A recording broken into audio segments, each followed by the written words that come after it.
राधे राधे सभी के लिए। आप सभी का best of the best platform पर हार्दिक अभिनंदन स्वागत है।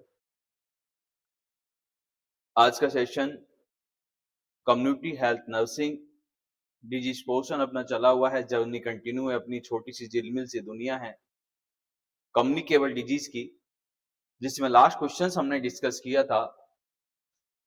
और लास्ट क्वेश्चन जो हमने डिस्कस किया था और लास्ट क्वेश्चन अपना हुआ था, which we administer before administering quinine sulfate during treatment of malaria। जो भी बच्चे कनेक्ट हो गए हैं जल्दी से अपना थंब प्रेस कर दीजिए, वॉइस वगैरह क्लियर है, आपको प्रॉपर विजुअल है आपको।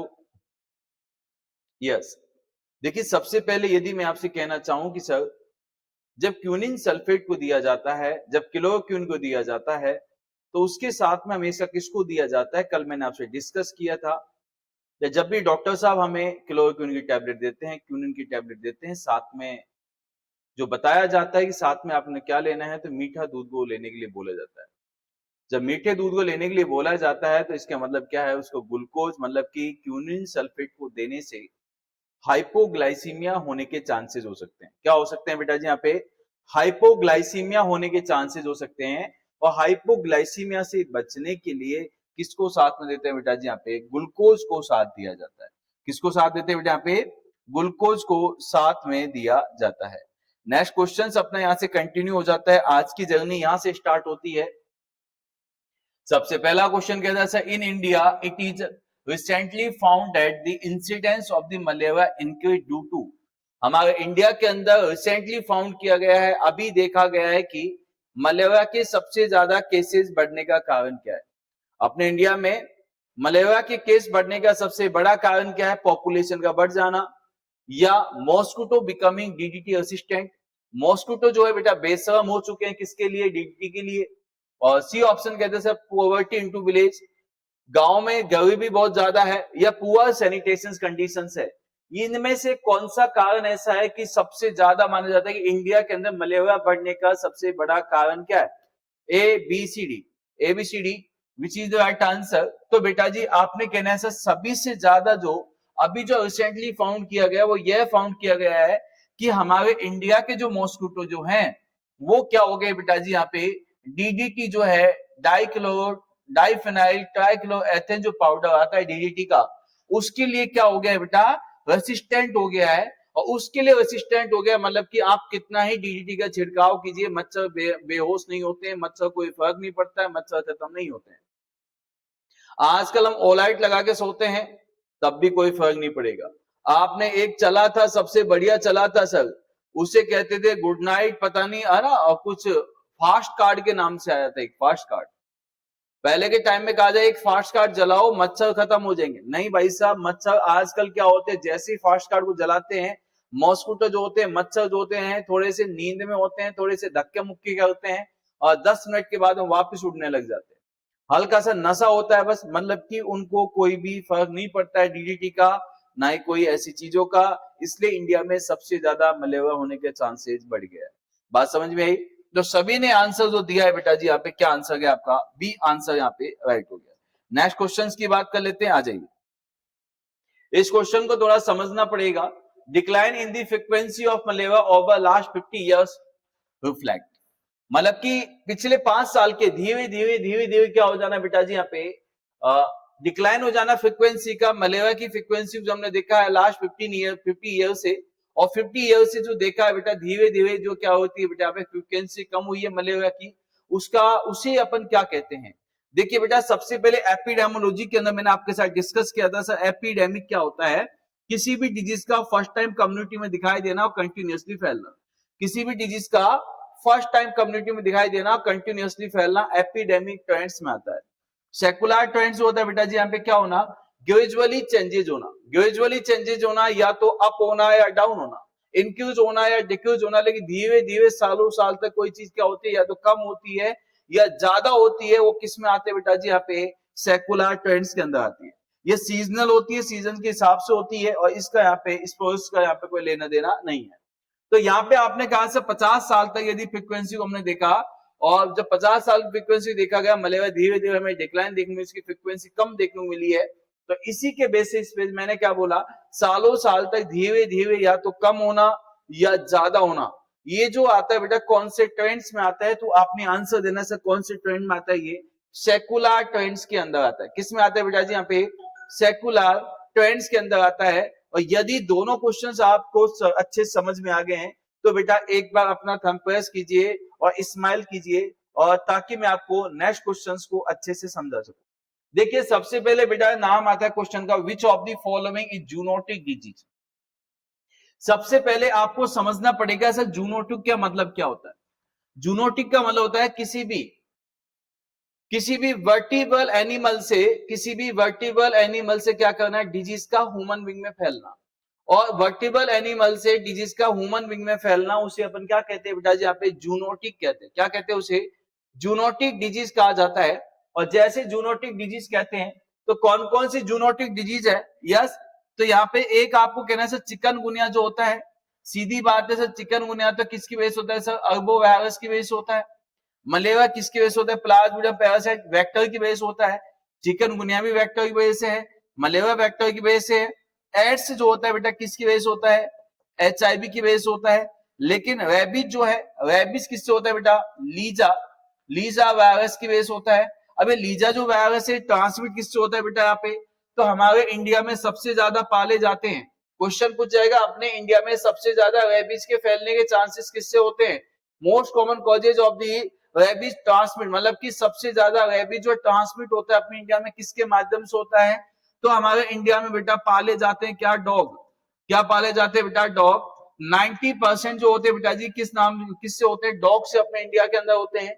लेकिन हम लोग पालते हैं कुत्ते, तो इसी के जगह पे अमेरिका जो पालता है बेटा, अमेरिका में जो पाले जाते हैं वो पाली जाती है कैट। क्या पालती है बेटा वहां पे, कैट, बिल्ली को पाला जाता है। तो अमेरिका में सबसे ज्यादा जो रेबीज फैलता है किससे फैलता है बेटा, कैट से फैलता है। इंडिया में किससे फैलता है बेटा, डॉग से फैलता है।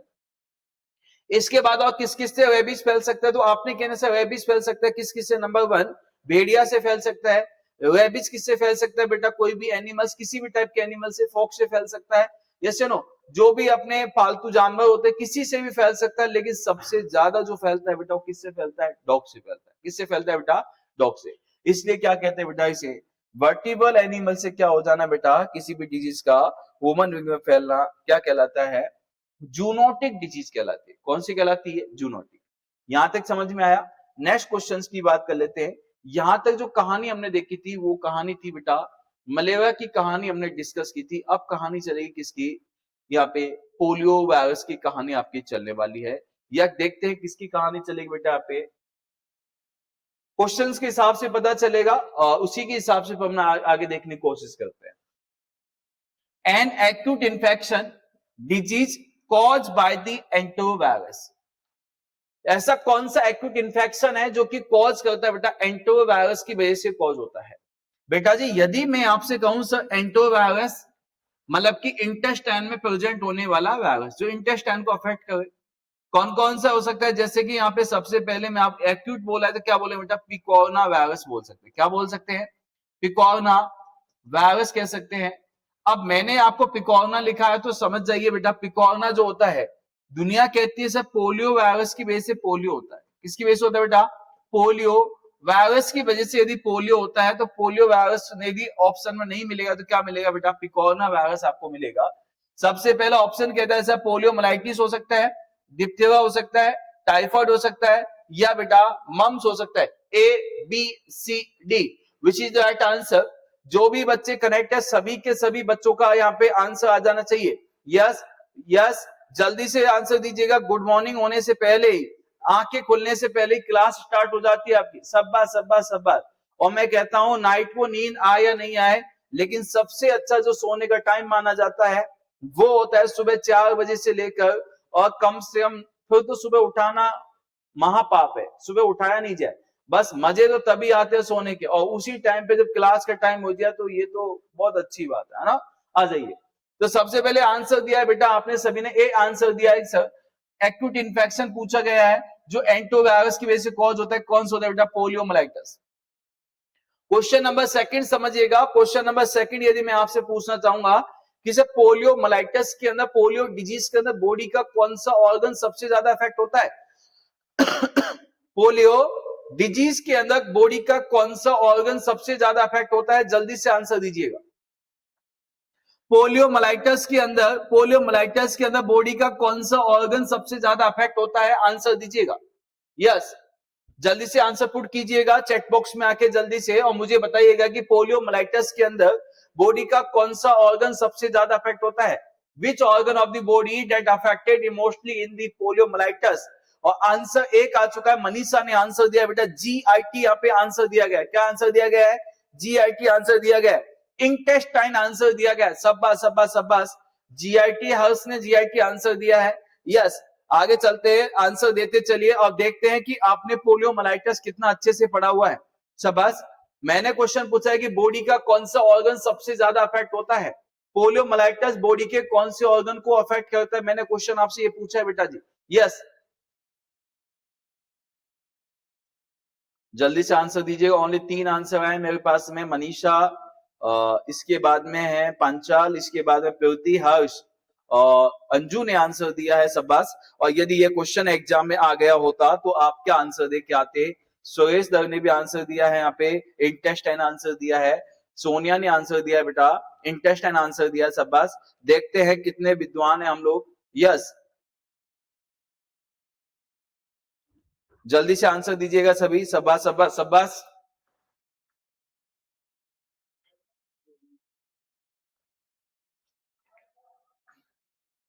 Give me your right answer, शाबाश। देखिए बेटा जी, क्वेश्चन को समझते थोड़ा सा। और वैसे GIT आपने आंसर दिया, इंटेस्टाइन आंसर दिया है। क्वेश्चन ने कहा है सर पोलियोमाइलाइटिस, समझने की कोशिश करना। मैं आपसे ये कह सकता हूं सर पोलियो, तो पोलियो को मैं आपको सीधा बोल सकता हूं सर किसकी वजह से हुआ? पोलियो वायरस की वजह से हुआ। आगे लिखा है बेटा मेलाई। आइटिस का मतलब तो क्या होता है बेटा? इन्फ्लामेशन। आप सभी को पता है आइटिस का मतलब क्या है बेटा? इन्फ्लामेशन होता है। क्या होता है बेटा? इन्फ्लामेशन होता है। बीच में लिखा है बेटा माइली, क्या लिखा हुआ है? माइली। और माइली मतलब कि माइलिन शीथ, मतलब कि आपने कहना है सर किसमें होती है? Spinal cord. माइली जो वर्ड लिया गया है, माइलिन जो वर्ड आता है कहां से आता है बेटा? स्पाइनल कॉर्ड से आता है। कहां से आता है बेटा? यहाँ पे स्पाइनल कॉर्ड से आता है। तो यदि कोई आपसे ये पूछ ले कि पोलियोमाइलाइटिस के अंदर बॉडी का कौन सा ऑर्गन अफेक्ट होता है सबसे ज्यादा, तो बेटा सीधा आंसर देना कौन सा बेटा? Spinal cord. कौन सा होता है बेटा? यहाँ पे स्पाइनल कॉर्ड। यस, और यदि आपसे सीधा पूछेगा कि सर किसको अफेक्ट करता है, तो बेटा सीधा बोलना CNS को अफेक्ट करता है। किसको अफेक्ट करता है? CNS को। लेकिन डिजीज है कौन से ऑर्गन की? GIT की। डिजीज कौन से ऑर्गन की है? GIT की। कॉज किसको करती है बेटा? अफेक्ट किसको करती है? स्पाइनल कॉर्ड को, CNS को। बातें समझ में आई क्या? बातें समझ में आई क्या सभी को? आ जाइए नेक्स्ट क्वेश्चन को मूव कर लेते हैं हम थोड़ा सा। और नेक्स्ट क्वेश्चन आपका ये आ गया बेटा, पोलियो इज द प्राइमरी या मेनली इन्फेक्शन ऑफ। पोलियो जो है मेनली किसका इन्फेक्शन है? पोलियो इज द प्राइमरी या मेनली इन्फेक्शन ऑफ। पोलियो जो है बेटा मेनली कौन से सिस्टम ऑफ द बॉडी का इन्फेक्शन है? यस, पोलियो कौन से सिस्टम का, मतलब कि यहाँ पे कौन से सिस्टम को अफेक्ट करता है? Polio is the primary mainly infection of. Infection माना जाता है कौन से सिस्टम का इन्फेक्शन माना जाता है? ABCD, urinary system, CNS, respiratory system, gastro intestinal system. क्या बात है, क्या बात है। मनीषा, रीना, हर्ष, प्रवृत्ति, यस, सभी ने कहीं ना कहीं दिमाग लगाया है। अच्छी बात है, लगाना भी चाहिए। और बेटा जी यदि आपने दिमाग लगाया लेकिन थोड़ा सा कम लगा दिया, क्यों लगाया समझिए। मैंने पूछा था कि सर मैं प्राइमरी या मेनली इन्फेक्शन होता है, प्राइमरी या मेनली इन्फेक्शन तो किसका होता है बेटा? GIT का होता है।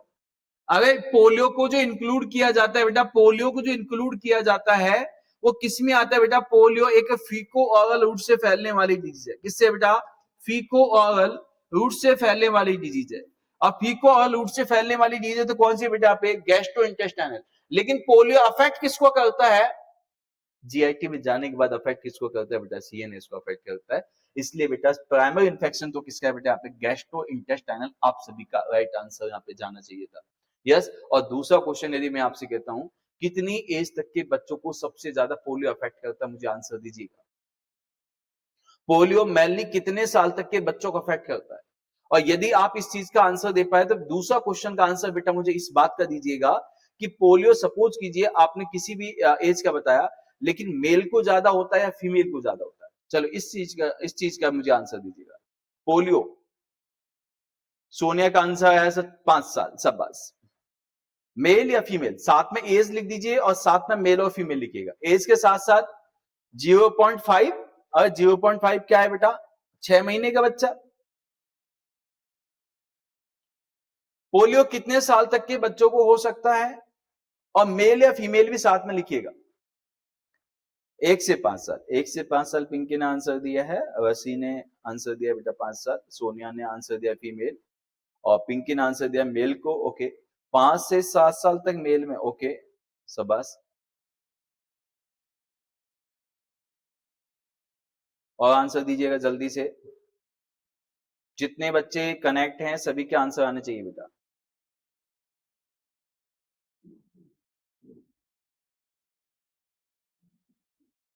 चलो देखिए बेटा, सबसे पहले एक बात क्लियर कर लीजिए, आपने 5 आंसर जो दिया है, 5 ईयर का जो आंसर दिया है कि सब पोलियो जो अफेक्ट करता है 5 साल तक के बच्चों को अफेक्ट करता है, नहीं बेटा। आपने ये आंसर दिया है वो किस हिसाब से दिया है, पल्स पोलियो कैंपेनिंग के हिसाब से दिया है। पल्स पोलियो की जो पल्स पोलियो अभियान जो चलाया जाता है उसके अकॉर्डिंग आपने आंसर दिया कि सर पोलियो की जो वैक्सीन होती है 5 साल तक के बच्चों को पिलाई जाती है, इसलिए हो सकता है कि पोलियो 5 साल तक के बच्चों को होता हो। नहीं बेटा जी, ये आपका कॉन्सेप्ट जो है बिल्कुल ही गलत है। सबसे पहली बात तो मैं आपको बता देता हूं, polio mainly affect, polio polio mainly affect polio mainly affect polio mainly affect below 3 years of below 3 year of children. Polio mainly जो अफेक्ट करता है बेटा 3 साल से छोटे बच्चों को अफेक्ट करता है। Never affect never affect never affect above 3 year of children 3 year of children. Polio main कभी भी 3 साल से बड़े बच्चे को कभी भी अफेक्ट नहीं करता है। पोलियो ओनली 3 साल से छोटे बच्चे को अफेक्ट करता है। यस, तो ये बात, पहली बात तो इस कॉन्सेप्ट को क्लियर रखिएगा कि 3 साल से बड़े बच्चों में कभी भी पोलियो नहीं हो सकता है। 3 साल से बड़े बच्चों में कभी पोलियो नहीं होता है, हमेशा 3 साल से छोटे बच्चों में होता है। अब मैंने पूछा था सर मेल और फीमेल किसमें सबसे ज्यादा होता है, तो आपने कहना है सर सबसे ज्यादा किसमें होता है, मेल में होता है देन फीमेल। मेल में होता है बेटा देन फीमेल। किस रेशियो में होता है बेटा जी यहाँ पे, तो आपने कहना है सर 3:1, मतलब कि जब एक 3 मेल अफेक्ट होंगे तो एक फीमेल अफेक्ट होती है। मेल फीमेल का रेशियो क्या होता है बेटा, 3:1 में होता है। मतलब कि जब एक मेल 3 मेल अफेक्ट होते हैं तो वहां पे एक फीमेल हो सकती है। सबसे ज्यादा मेल में होता है, 3 साल से छोटे बच्चों में होता है। बात समझ में आई। अच्छा, सेकंड क्वेश्चन समझिएगा, most common sign of the polio. यदि क्वेश्चन आपसे पूछा जाएगा सर पोलियो का मोस्ट कॉमन साइन कौन सा होता है, जल्दी से आंसर दीजिएगा sir. Most common sign of the polio, जल्दी से आंसर दीजिएगा, which is the right answer. Most common sign of the polio, answer दीजिएगा आप सभी, देखते हैं। Yes, most common sign of polio, most common sign of polio, जल्दी से आंसर दीजिएगा। पोलियो का मोस्ट इंपॉर्टेंट साइन क्या आता है, पोलियो का मोस्ट इंपॉर्टेंट साइन क्या आता है, तो बेटा आपने बोलना है सर पोलियो का मोस्ट इंपॉर्टेंट साइन आता है क्या, एब्डोमिनल पेन। क्या होता है बेटा जी यहाँ पे, एब्डोमिनल पेन। वैसे तो पोलियो जो एक पैरालाइटिक डिजीज है, वैसे तो पोलियो जो है बेटा एक पैरालाइटिक डिजीज है, हमेशा डिसेंडिंग पैरालिसिस कॉज करती है। और डिसेंडिंग पैरालिसिस जब कॉज करती है, हिप जॉइंट से स्टार्ट होती है, डाउनवर्ड जाती है। और इसमें कौन से टाइप का पैरालिसिस होता है, यदि आपसे क्वेश्चन पूछ लिया जाए कि सर आपने कहा से पोलियो एक पैरालाइटिक डिजीज है, तो अब ये बता दीजिए कौन सा पैरालिसिस होता है, पोलियो के अंदर कौन सा पैरालिसिस होता है, तो बेटा आपने आंसर कहना है सर फ्लैसिड पैरालिसिस। कौन सा पैरालिसिस होता है बेटा यहाँ पे? फ्लैसिड पैरालिसिस होता है। कि सर फ्लैसिड पैरालिसिस का मतलब क्या होता है? फ्लैसिड पैरालिसिस का मतलब क्या होता है? तो बेटा फ्लैसिड पैरालिसिस, बेटा कोई बात नहीं, देखो अब थोड़ा सा सिस्टम थोड़ा सा हो सकता है कि है ना नेट वेट की वजह से हो सकता है, तो थोड़ा सा पेशेंस रखा करो, चल जाएगा, है ना। पिंकी बेटा थोड़ा पेशेंस रखो। देखिए फ्लैसिड पैरालिसिस, और फ्लैसिड पैरालिसिस जो है बेटा जी यहाँ पे, फ्लैसिड पैरालिसिस का मतलब होता है लॉस ऑफ मसल टोन। क्या होता है बेटा यहाँ पे? लॉस ऑफ मसल टोन होती है बेटा। क्या हो जाती है बेटा यहाँ पे? Loss of muscle tone. और loss of muscle tone, loss of muscle tone, देखिए बेटा टेक्निकल जो इशू होते हैं ना नेट वेट का, ये तो अपने हाथ में नहीं होता है ना, तो थोड़ा सा पेशेंस रखा करो, वेट कर लिया करो कि हो सकता है कि चालू हो जाएगा, है ना। और कभी कभी अपने फोन में भी हो जाता है। तो लॉस ऑफ मसल टोन आपने कहना है सर मसल टोन का लॉस हो जाना। तो आपने सबसे पहले आपसे क्वेश्चन पूछा जाएगा कि sir abdominal pain most common sign आएगा, पैरालिसिस कौन सा होगा बेटा यहाँ पे? तो आपने कहना है sir flaccid paralysis.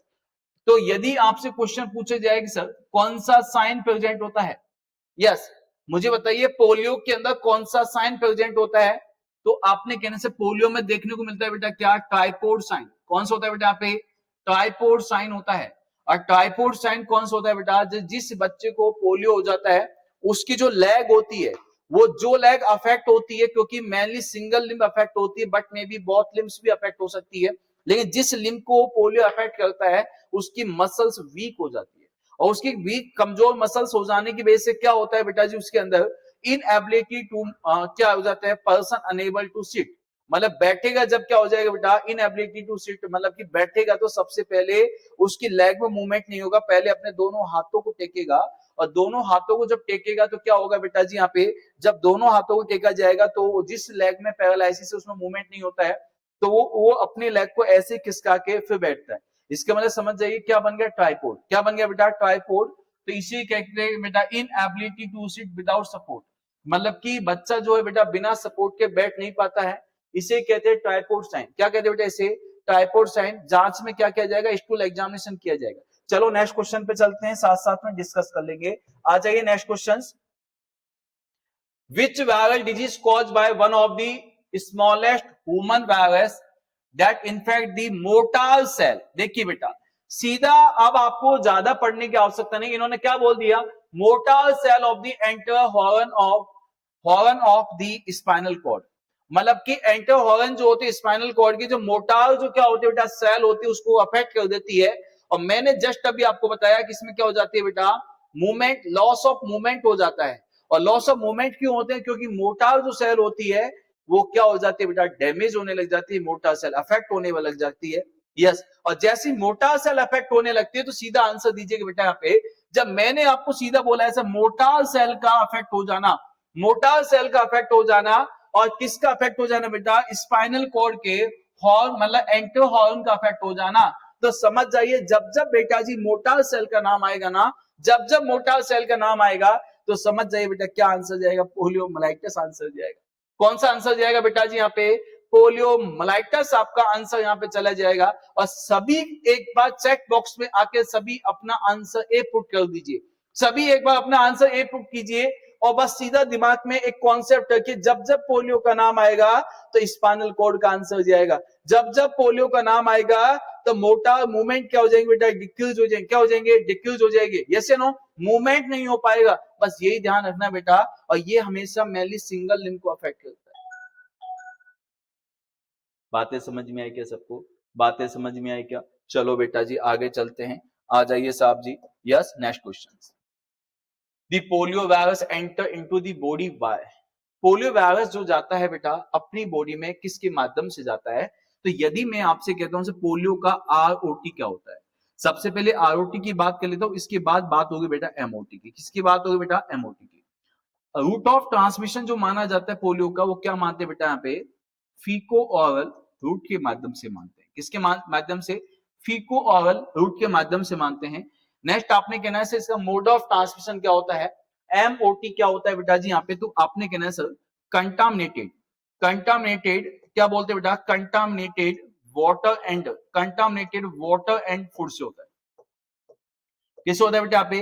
Contaminated water and food से होता है बेटा जी। यहाँ पे एमओटी क्या होता है बेटा? कंटामिनेटेड फूड एंड वाटर से होता है। जब अब यहाँ पे मैंने क्या किया, अब जो भी गंदा पानी, गंदा भोजन जो भी है, दूषित भोजन या गंदा पानी यदि लेंगे तो होगा तो बेटा कौन से माध्यम से होगा? इसे कहते हैं बेटा यहाँ पे इंजेक्शन। इंजेक्शन का मतलब क्या है बेटा? कोई भी चीज खाने पीने की चीजों के माध्यम से होता है, तो बेटा सीधा बोले किसके माध्यम से? ए आंसर आपका राइट आंसर है। Next question, poliomyelitis is transmitted through. देखिए पोलियोमाइलाइटिस जो होता है बेटा पानी से भी होता है और पोलियोमाइलाइटिस फूड की वजह से भी होता है, लेकिन दोनों में से सबसे ज्यादा किससे होता है? पानी से होता है। दूषित पानी से सबसे ज्यादा होता है, तो इसका तो सीधा सा आंसर है कि पोलियो जो होता है बेटा किसके माध्यम से ट्रांसमिट होता है? तो पोलियो जो ट्रांसमिट होता है बेटा किसके माध्यम से होता है? वाटर के माध्यम से ट्रांसमिट होता है। नेक्स्ट आंसर दीजिएगा। और यह क्वेश्चन बड़ा ही जबरदस्त क्वेश्चन है और सीधा सा क्वेश्चन पूछा गया है, दी वैक्सीन। अब देखो, अब आपको थोड़ा सा दिमाग लगाना पड़ेगा और यदि आपने थोड़ा सा कॉमन सेंस लगाया, आंसर खुद ब खुद आंसर देगा, क्वेश्चन खुद ब खुद आंसर देगा। कैसे देगा? देखिए, the vaccine preventable disease that are caused by the droplet infection.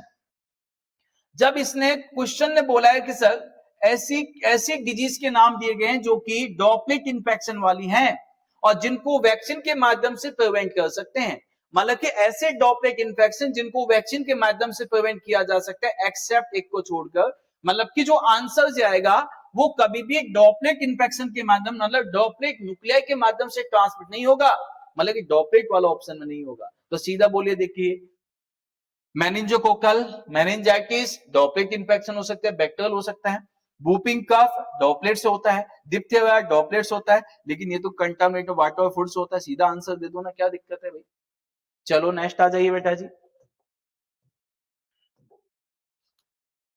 In poliomyelitis paralytic state develop. Question ने कहा है पोलियोमाइलाइटिस जो होता है उसके अंदर पैरालाइटिक जो स्टेज होती है डेवलप होती है कितने दिन में? तो देखिए बेटा इसका कोई ऐसा कोई फिक्स नहीं है, लेकिन सबसे पहले इंक्यूबेशन पीरियड होता है, उसके बाद में ये अपन कह सकते हैं सर दो टाइप की होती है।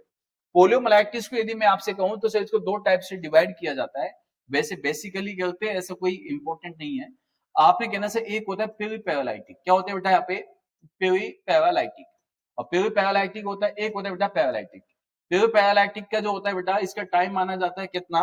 तो आपने कहना है सर बिगिनिंग फेज जो होता है, स्टार्टिंग जो फेज होता है, यस, जैसे कि माइल्ड सिम्टम्स आने लगते हैं, कॉमन सिम्टम्स आते हैं, तो वो तो पेरी पैरालाइटिक में आते हैं। लेकिन पैरालिसिस जो होना स्टार्टअप होता है ना, और पैरालिसिस जो होना स्टार्टअप माना जाता है बेटा 1 से 7 दिन का, 1 to 7 डेज के अंदर माना जाता है। और 1 to 7 डेज के अंदर जब मानते हैं तो बेटा इसमें पहली पार्टी देते हैं बेटा किसको? सबसे ज्यादा 2 to 5 डेज को। किसको देते हैं बेटा यहाँ पे? 2 to 5 डेज को यहाँ पे पहली पार्टी दी जाती है। पोलियो जो है एक सब क्लिनिकल इन्फेक्शन है। पोलियो जो है एक सब क्लिनिकल इन्फेक्शन है, क्योंकि जब बच्चे को पोलियो वायरस जब बॉडी में जाता है तो उसके अकॉर्डिंग सिम्टम्स हो नहीं हो पाते हैं। सब क्लिनिकल क्या? डिजीज के पॉजिटिव एजेंट का बॉडी के अंदर प्रेजेंट होना, लेकिन सिम्टम्स हो नहीं हो पाना, उसे अपन क्या कहते हैं बेटा? सब क्लिनिकल। सबसे ज्यादा डेंजरस माना जाता है एक डिप्थेरिया को, एक किसको माना जाता है बेटा? पोलियो को। यस, तो आपने कहना सर आंसर क्या चला जाएगा अपने यहाँ पे? 2 to 5 डेज। क्या आंसर जाएगा बेटा यहाँ पे? 2 to 5 डेज। नेक्स्ट क्वेश्चंस की बात कर लेते हैं। Incubation period of the poliomyelitis. Poliomyelitis का इंक्यूबेशन पीरियड कितने दिन का होता है? पहले भी मैं इस क्वेश्चन को बहुत अच्छे से बता चुका हूं और पहले मैंने आंसर दिया था सर पोलियो वायरस का इंक्यूबेशन जो पीरियड होता है पोलियोमाइलाइटिस का, और पोलियोमाइलाइटिस का इंक्यूबेशन पीरियड कितने दिन का माना जाता है? 1 से 2 वीक का, 1 से 2 वीक का, यस 1 से 3 दिन का, या 1 मंथ का, या 7 to 14 डेज का, या 7 to 14 डेज का। ABCD sir. सोनिया कह रहे सर सब क्लिनिकल बताना सर। ओके बेटा, देखिए बेटा आपने इन्फेक्शन वाला टॉपिक सबने पढ़ा हुआ है और उसमें आता है एक सब क्लिनिकल इन्फेक्शन। क्या आता है बेटा यहाँ पे? सब क्लिनिकल इन्फेक्शन। सब क्लिनिकल इन्फेक्शन का मतलब क्या है बेटा? डिजीज दैट अकर या इन्फेक्शन दैट अकर, बात एक ही है। Infection that occur, infection that occur without clinical manifestations, without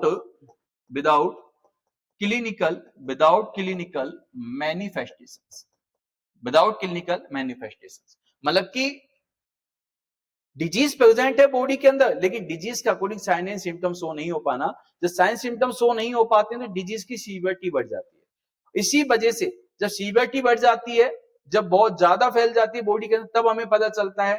तो डेंजरस इंफेक्शन माना जाता है। सभी इंफेक्शन में से सबसे ज्यादा जो डेंजरस इंफेक्शन होता है वो कौन सा होता है बेटा? यहाँ पे सब क्लिनिकल होता है। सबसे ज्यादा डेंजरस कौन सा माना जाता है बेटा? यहाँ पे सब क्लिनिकल को मानते हैं, क्योंकि इंफेक्शन होता है लेकिन उसके साइन सिम्टम्स हो नहीं हो पाते हैं। यही जाएगा सब क्लिनिकल। अब देखिए बेटा, आपने सभी ने आंसर लगाया है डी, और आंसर आप सभी ने डी इसलिए लगाया क्योंकि आपकी बुक में आंसर डी दिया हुआ है, क्योंकि आपकी बुक में आंसर डी दिया हुआ है। सीधा से मैंने आपसे पूछा था incubation period of the poliomyelitis. अब पोलियोमाइलाइटिस का इंक्यूबेशन पीरियड 1 से 2 वीक का होता है या 7 से 14 दिन का। मेरे बेटा जी, यदि मैं आपसे पूछूं सर 7 से 14 दिन में कितने वीक होते हैं? अगर 7 to 14 डेज में कितने वीक होते हैं? जल्दी से आंसर दीजिएगा। 7 to 14 डेज में कितने वीक होते हैं? तो बेटा ए आंसर पे 1 से 2 वीक लिखा हुआ है। आपने 1 से 2 वीक आंसर क्यों नहीं दिया, जबकि ए ऑप्शन और डी ऑप्शन दोनों सेम ही तो हैं। ए ऑप्शन और डी ऑप्शन दोनों सेम ही तो हैं भाई।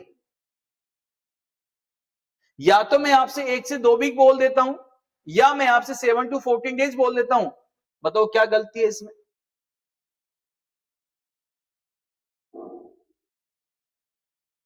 ए और बी सेम है? ए और बी सेम नहीं है, ए और डी, ए और डी तो सेम है। लेकिन बेटा जब डेज में बोला जाएगा, वीक में तो सीधा वीक चलते हैं भाई, 7 दिन 14 दिन, है नहीं? लेकिन इसने क्या बोला है बेटा जी यहाँ पे, अब समझना, 1 से 2 वीक बोला है तो वीक में तो सीधा वीक चलेगा, डे थोड़ी आएंगे। लेकिन इसका किसी बच्चे के अंदर 10 दिन का हो सकता है, किसी में 8 दिन का हो सकता है, किसी में 12 दिन का हो सकता है, किसी में 15 दिन 14 दिन का हो सकता है, 15 दिन का नहीं होगा, या किसी में 13 दिन का हो सकता है। इसलिए हमेशा पहली प्रायोरिटी किसको देने बेटा? डेज को पहली प्रायोरिटी देनी। किसको देने बेटा? यहाँ पे फर्स्ट प्रायोरिटी किसको देनी है? डेज को देनी। आ जाइए next question. Organism causing cholera, ऐसा कौन सा पॉजिटिव ऑर्गेनिज्म है जो कि बेटा कोलेरा कॉज करता है? और बेटा कोलेरा से जब क्वेश्चन बनेगा तो आपसे सीधा क्वेश्चन पूछा जाएगा, सर कोलेरा को किस नाम से जानते हैं? तो आपने कहना सर कोलेरा जाना जाता है फादर ऑफ पब्लिक हेल्थ। किस नाम जानते हैं बेटा? यहाँ पे फादर ऑफ पब्लिक हेल्थ के नाम से जानते हैं। किस नाम से? फादर ऑफ पब्लिक हेल्थ के नाम से जाना जाता है। कोलेरा को किस नाम से जाना जाता है बेटा? यहाँ पे फादर ऑफ पब्लिक हेल्थ के नाम से जानते हैं। कोलेरा को हिंदी में कहते हैं बेटा हैजा। किस नाम से? हैजा, या तो है नहीं तो जा। इसके बाद में बेटा कोलेरा को किस नाम से जानते हैं? इसे जाना जाता है बेटा किस नाम से? ब्लू डेथ के नाम से जानते हैं। किस नाम से बेटा? यहाँ पे ब्लू डेथ के नाम से जानते हैं। इसका जो पॉजिटिव जो एजेंट होता है वो क्या होता है बेटा? यहाँ पे विब्रियो कोलेरा होता है। क्या होता है बेटा जी? यहाँ पे आपने कहना है सर इसका पॉजिटिव जो ऑर्गेनिज्म होता है वो विब्रियो कोलेरा होता है। इसकी जो स्पेसीज होती है, विब्रियो कोलेरा की कितनी स्पेसीज होती है? तो आपने कहना है विब्रियो कोलेरा की 3 स्पेसीज सबसे ज्यादा होती है। कौन कौन सी होती है? एक होती है सर इनोबा। कौन सी होती है बेटा? इनोबा। सेकंड होती है सर ओगावा, इनोबा ओगावा। और नेक्स्ट होती है सर हिकोजिमा। कौन सी होती है बेटा यहाँ पे? हिकोजिमा, हिकोजिमा। नेक्स्ट कौन सी होती है बेटा? हिकोजिमा। सबसे ज्यादा जो कोलेरा कोज करता है कौन सा होता है बेटा? यहाँ पे ओगावा। कौन सा होता है बेटा? यहाँ पे ओगावा। Incubation period few hour to 5 days. Important sign क्या आता है? राइस वाटर स्टूल आता है। यस, या अपन कह सकते हैं सर ये क्या कॉज करता है सर? एंटोटॉक्सिन कॉज करता है। इंटेस्टाइन के अंदर अपना टॉक्सिन प्रोड्यूस करने लग जाता है, और इंटेस्टाइन के अंदर अपना टॉक्सिन प्रोड्यूस करने लग जाता है। इसी के आधार पर सीधा आंसर दीजिएगा नेक्स्ट क्वेश्चन का। और नेक्स्ट क्वेश्चन जो आपके सामने पुट अप हुआ है sir, in a person with cholera diarrhoea occur due to a toxin produced by multiplication in the small intestine. The toxin produced by vibrio cholera. Yes, question ने सीधा से पूछा sir vibrio cholera के माध्यम से कौन सा टॉक्सिन प्रोड्यूस किया जाता है? यहां पे आपके पास में कंफ्यूजन होगा एंडोटॉक्सिन या एंटोटॉक्सिन, एंडोटॉक्सिन या एंटोटॉक्सिन। जब सीधा बेटा क्वेश्चन नहीं हमें बोल दिया sir small intestine, toxin produce कहां किया गया है सर? Small intestine. और इंटेस्टाइन को कहा जाता है सर क्या कहते हैं सर? एंटो। तो इंटेस्टाइन के अंदर टॉक्सिन का प्रोडक्शन करना एंटोटॉक्सिन हो गया। क्या हो गया भाई? एंटोटॉक्सिन हो गया। सीधा सा आंसर जाएगा आपका बी आंसर चला जाएगा। नेक्स्ट क्वेश्चन पे आ जाइए। क्वेश्चन कहता है sir rice water stool, rice water stool is a typical finding sign या symptoms in case of rice water stool. Rice water stool is a typical finding sign या symptoms in case of rice water जो stool माना जाता है, rice water stool जो माना जाता है बेटा, किसका इंपॉर्टेंट साइन माना जाता है? सभी ने कहना है सर किसका माना जाता है? सर कोलेरा का माना जाता है। राइस वाटर स्टूल कैसे? तो सबसे पहले आपने कहना है सर, कोलेरा की जो स्टेज होती है, 3 स्टेज होती है। सबसे पहली स्टेज होती है सर, एक होती है स्टेज ऑफ इवैक्यूएशन, सेकंड होती है सर स्टेज ऑफ कोलैप्स, और तीसरी स्टेज होती है सर स्टेज ऑफ रिकवरी। कितनी होती है बेटा यहाँ पे? 3। नंबर 1 होती है कौन सी? स्टेज ऑफ इवैक्यूएशन, जिसके अंदर प्रोफाउंड क्या मिलेगा बेटा? यहाँ पे डायरिया देखने को मिलेगा, या अपन कह सकते हैं पर्पोज फीवर देखने को मिलता है। सेकंड क्या होता है? पेनलेस डायरिया होता है बेटा। इसमें कैसे होता है? पेनलेस होता है। जब लूज मोशंस होते हैं तो यहाँ पे पेनलेस होते हैं, उसको एब्डोमिनल पेन नहीं होता है। और पर्सन कम से कम 24 घंटे के अंदर दिन भर में 40 बार से ज्यादा लूज मोशन जाता है, 40 टाइम इन ए डे। एक दिन में 40 बार से ज्यादा उसको लूज मोशन होता है। यस, तो उसकी वजह से जो क्या आता है बेटा, राइस वाटर स्टूल क्यों आया?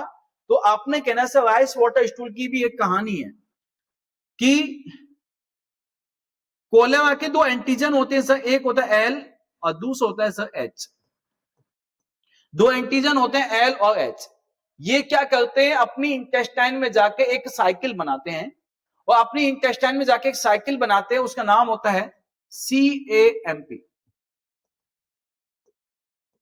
कौन सा होता है बेटा? Cycle AMP। और CAMP का मतलब क्या है? Cycle adenylyl monophosphate. क्या बनाती है बेटा? Cycle adenylyl monophosphate. और जब ये साइकिल बनता है इंटेस्टाइन के अंदर, तो इंटेस्टाइन से फ्लूइड और इलेक्ट्रोलाइट का, सबसे ज्यादा फ्लूइड और इलेक्ट्रोलाइट का डिस्चार्ज बढ़ जाता है। तो इंटेस्टाइन से जब वो पर्सन लूज मोशन जाता है, तो सिर्फ उसको क्या आता है बेटा? फ्लूइड ही फ्लूइड आता है। इसी वजह से उससे राइस वाटर स्टूल आता है। राइस वाटर स्टूल आता है। तो पर्सन, जब भी आपसे क्वेश्चन ये पूछा जाता है कि कोलेरा वाले पेशेंट के अंदर सबसे ज्यादा कमी किसकी होती है, तो आपने कहना सर कोलेरा वाले पेशेंट के अंदर सबसे ज्यादा कमी किसकी होती है? सर इलेक्ट्रोलाइट्स की होती है। किसकी होती है बेटा? इलेक्ट्रोलाइट्स की होती है, फिर फ्लूइड की होती है। इसी वजह से कोलेरा के मैनेजमेंट में आपने सुना होगा क्या दिया जाता है सर? ORS देते हैं। क्या देते हैं सर? ORS देते हैं, ओरल रिहाइड्रेशन सॉल्यूशन। क्या देते हैं सर? ORS दिया जाता है। ORS की ऑस्मोलिटी कितनी होती है सर? 245। कितनी होती है सर? 245। अब यदि मैं आपसे कहता हूं सर ORS में क्या क्या कंपोजिशन होता है, तो आपने सुना होगा सोडियम सिट्रेट होता है, यस, सोडियम क्लोराइड होता है, पोटेशियम क्लोराइड होता है, और ग्लूकोज होता है। यस, आ जाइए नेक्स्ट, आ जाइए बेटा। यहाँ पे आंसर चलते हैं अपना। कोलेरा यहाँ पे आंसर हो गया था। Next question, most important characteristics of the diarrhoea caused by the vibrio cholera. Vibrio cholera के अंदर कौन सा डायरिया सबसे ज्यादा देखने को मिलता है? अभी मैं आपको बता के आया था सर, कौन सा बताया था मैंने आपको? Profound watery discharge. क्या बताया था? Profound watery discharge. मैंने सभी को आंसर दिया था, ये आपका ए आंसर इसमें सही है। नेक्स्ट क्वेश्चन की बात कर लेते हैं। Regarding cholera vaccine all are the correct except. Cholera vaccine के लिए सभी के सभी कथन सत्य है, सिर्फ एक को छोड़कर। कोलेरा के प्रिवेंशन में वैक्सीन दिया जाता है। कोलेरा के प्रिवेंशन में वैक्सीन को दिया जाता है। सबसे पहले ए ऑप्शन कहते हैं, it is given at interval yes of 6 month. इसको कितने मंथ के इंटरवल में देते हैं? 6 महीने के इंटरवल में देते हैं। लॉन्ग लास्टिंग इम्यूनिटी देता है बेटा एक बार वैक्सीन देने पर। नॉट यूजफुल एपिडेमिक कंडीशंस के अंदर इसका यूजफुल नहीं होता है वैक्सीन का। गिवन ऑरली, इसको ऑरली भी दे सकते हैं। देखिए बेटा, कोलेरा की जो वैक्सीन आती है 2 टाइप की आती है सर। एक तो आती है लाइव वैक्सीन, एक कौन सी आती है बेटा? लाइव। और दूसरी जो वैक्सीन आती है बेटा, कौन सी आती है? यहाँ पे किल्ड वैक्सीन आती है। कौन सी आती है? एक आती है लाइव वैक्सीन, दूसरी कौन सी आती है बेटा? यहाँ पे किल्ड आती है। लाइव वैक्सीन जो आती है ये तो कैप्सूल फॉर्म में आती है, इसको ऑरली दिया जाता है। बिल्कुल सही है सर, कोलेरा की वैक्सीन को ऑरली दे सकते हैं। एपिडेमिक कंडीशंस के अंदर नॉट यूजफुल, मतलब कि यूजफुल नहीं होती, बिल्कुल सही है। लॉन्ग लास्टिंग इम्यूनिटी देते हैं। अब ये जो है बेटा यहाँ पे किल्ड वैक्सीन जो है, किल्ड वैक्सीन को दिया जाता है 10 एंड 14 डेज पर। कब देते हैं बेटा? यहाँ पे 10 और 14 डेज पे दिया जाता है। अब क्वेश्चन कहेगा सर, ये तो दो डोज हो गई, 10 और 14 डेज। क्वेश्चन कहेगा सर कोलेरा वैक्सीन की बूस्टर डोज कब दी जाती है? तो बूस्टर डोज यदि मैं आपसे कहता हूं सर, यदि एडल्ट में कोलेरा वैक्सीन को देने का नाम है, तो एडल्ट में यदि नाम आएगा, एडल्ट में कोलेरा वैक्सीन को देने का जो नाम आएगा,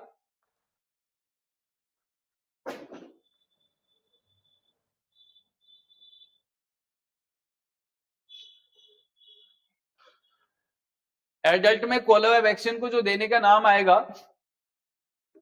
तो आपने कहना है सर क्या नाम आएगा, तो यहाँ पे एडल्ट में दिया जाता है बेटा 2 इयर्स पे, कब देते हैं बेटा 2 साल में, और बच्चे में कब देते हैं बेटा जी, यहाँ पे बच्चे में दिया जाता है कितने साल पे, तो आपने कहना सर बच्चे में दिया जाता है चाइल्ड में, और चाइल्ड में 6 ईयर पे दिया जाता है, कितने बेटा यहाँ पे 6 ईयर। नेक्स्ट क्वेश्चन पे आ जाइए, आंसर दीजिएगा सभी, 1 मिनट वेट कीजिएगा आंसर।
चलो आंसर दिया सबने, आ जाइए।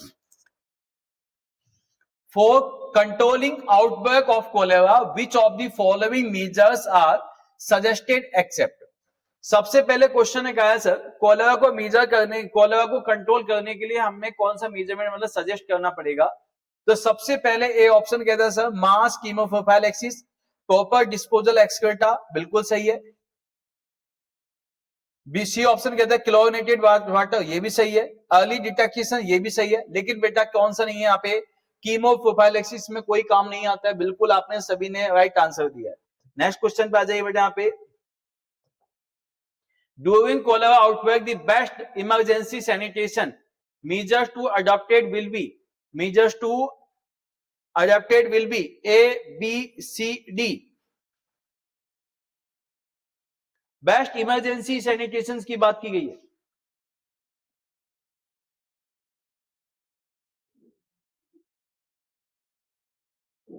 During cholera outbreak the best emergency sanitation, the best emergency sanitations measure to be adopted will be chemoprophylaxis, mass vaccination, infection या provisional of the chlorinated water, provisional of the chlorinated water. तो सबसे ज्यादा है बेटा जी यहाँ पे क्या कीजिए, जितना ज्यादा हो सके साफ पानी का यूज कीजिए। सेफ ड्रिंकिंग वाटर, मतलब कि सेफ ड्रिंकिंग वाटर को मैं कह सकता हूं सर पोर्टेबल वाटर, क्या कहते हैं सर उसे, पोर्टेबल वाटर का सबसे ज्यादा यूज करना चाहिए बेटा। इसके आगे की कहानी चलेगी कल। Okay, thank you so much. जय हिंद, जय भारत। अच्छे से पढ़ते रहिए और आपके सपने को अपनी निगाहों में बसा के रखिए। अपने कहते हैं ना कि सपने वो नहीं होते हैं बेटा जो नींदों में आए, सपने वो नहीं होते हैं जो नींदों में आए, दिलों के अंदर झूठी उम्मीदें जगाए। सपने वो होते हैं जो कभी सोने ना दे, और मेरे बच्चों आपको आपके जीवन में कभी आपको रोने ना दे, ऐसे सपने होते हैं। थैंक यू सो मच, आज के लिए इतना ही।